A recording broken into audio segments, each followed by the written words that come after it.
आजच्या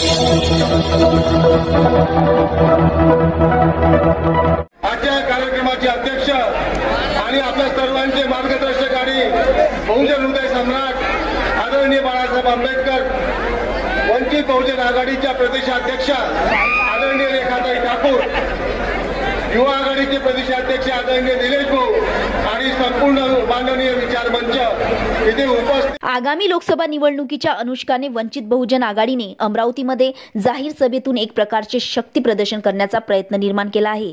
शहरातील science core मैदानावर ही विराट जाहीर सभा पार पडली। यावेळी प्रकाश आंबेडकरांना ऐकायला लाखोंच्या संख्येने वंचितचे कार्यकर्ते व पदाधिकारी आले होते।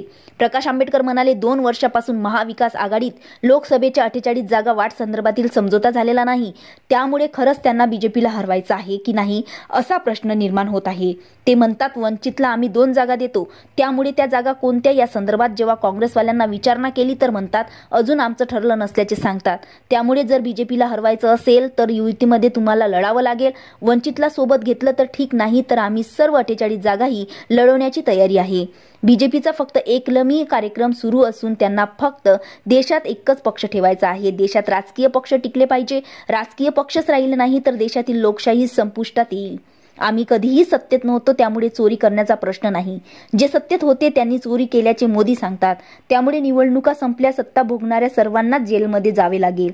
युती करायची नाही म्हणून ते बळीचा बकरा शोधत आहे, परंतु ज्या प्रकारे गरीब मराठ्यांचा उपयोग केला त्या प्रकारे वंचितचा वापर करण्याचा विचार असेल तर बीजेपी सोबत तुम्हालाही गाडल्याशिवाय राहणार नाही, असा इशारा यावेळी प्रकाश आंबेडकरांनी महाविकास आघाडीतील नेत्यांना दिला।